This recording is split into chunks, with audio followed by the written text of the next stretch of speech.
What separates the greatest brands, those that stand the test of time, from those that fade away into an abyss of irrelevance, never to be thought of again as anything more than a figment of imagination or a distant memory of a fad long since past?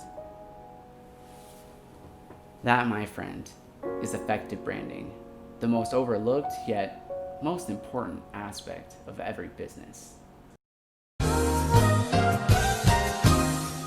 Despite what some may think, when it comes to marketing their businesses, effective branding is the foundation that makes all digital marketing and public relation campaigns profitable and productive. I mean, without a effective brand strategy, your business is constantly at risk of becoming irrelevant, forgettable, and ultimately intolerable. Without an effective brand strategy, you risk running a business without establishing a voice, a reputation, or a foothold in any industry. You risk not being taken seriously. It's near impossible to become a leading go-to authority within any market without a brand that stands for something more than just a product. Wouldn't you agree? So why is it that so many digital marketers reject the notion that having an appropriate brand strategy can lead to the long-term success of a digital marketing campaign? Why is it that branding is not seen as a widespread solution that improves digital marketing campaign performance altogether, or one that optimizes the customer and user experience? What about what's most important? Increasing the lifetime value of an agency customer. Why don't digital marketers understand that effective branding turns prospects into clients and clients into loyalists after having their brands undergo such a holistic transformation? Whereas many digital marketing agencies, especially those without in-house creative teams, focus on customer acquisition and high sales as a solution for high turnover, they ignore the simple fact that if they combine the creative finesse of public relations with the tactical prowess of digital marketing, they could build a strategy that can simultaneously provide their clients with instant gratification and a long-term strategy for growth. Branding your clients improves their reputations, their authority. It provides them with an ever-growing presence in their digital communities. It keeps them within the public's interest and keeps them relevant so that nobody forgets them and they stay top of mind whenever someone has a problem or needs a solution to overcome a challenge or achieve a goal. Over the past few years, I've noticed this unnerving trend amongst marketers, something I could not truly shake, as they complained about strategies that failed when outsourcing creative that was never truly branded, no matter how long the client was with the company. Sure, it's easy to produce results and become profitable without a brand, but staying profitable is a different story.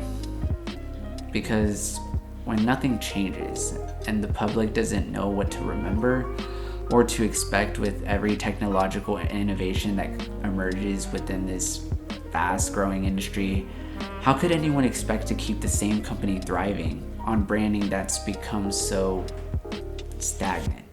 Digital marketing agencies like to be technical. That's why they outsource to creative agencies. But do creative agencies focus on building long-term branding strategies that are primed to evolve alongside the technical elements of digital marketing? Simply, no. They don't. They aren't concerned with the technicalities. They merely want to get the job done, get paid the retainers, and move on to the next project. That's simply the reality of the situation. At least that's how it is in the startup world. The truth is, there is only one law that defines what makes a brand strategy truly great. And it's a law I think you're already pretty familiar with. Have you ever heard of the phrase, content is king? Sure you have. And believe it, content is king. Because content lies at the very heart of what makes branding truly great. But there is a second part to this law, something that is often ignored. So I added myself to make this come full circle for all those who are still reluctant to accept that branding is not only creative, but technical as well. The saying goes, if content is king, promotions is queen. Because without promotions, without the instant gratification that comes with an efficient and effective paid strategy, how could one expect to benefit off quality content that'll never be seen? What is content without promotions if it can never swiftly become so organic to breathe? Content production is a cornerstone in digital marketing, and the quality of its production and the message it communicates will inevitably have a long-term psychological effect on all those who perceive it. Remember, those who control the media control public opinion. That's why content marketing is so important, not only for branding purposes, but for solidifying the foundations for long-term organic growth. However, once augmented with digital aspects such as Facebook ads, Google ads, YouTube display ads, or pretty much any type of paid advertising, you can broaden your reach, improve your brand awareness, and solidify your brand's perception within the minds of thousands in seconds.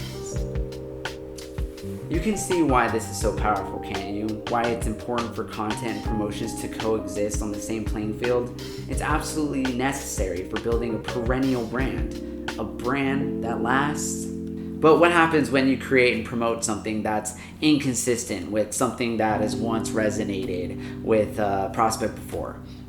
Like, what happens when you don't build a fail-safe system for remarketing, or find out that your branding's out of sync with branding and content you put out before? Like, what type of perception, or better said, impression, do you expect to leave on the people you target and hope to influence? Do you really think keeping it fresh means straying away from your values and doing whatever it takes to get someone's attention? That's not how you become memorable, or build a legacy, or build a brand that lasts.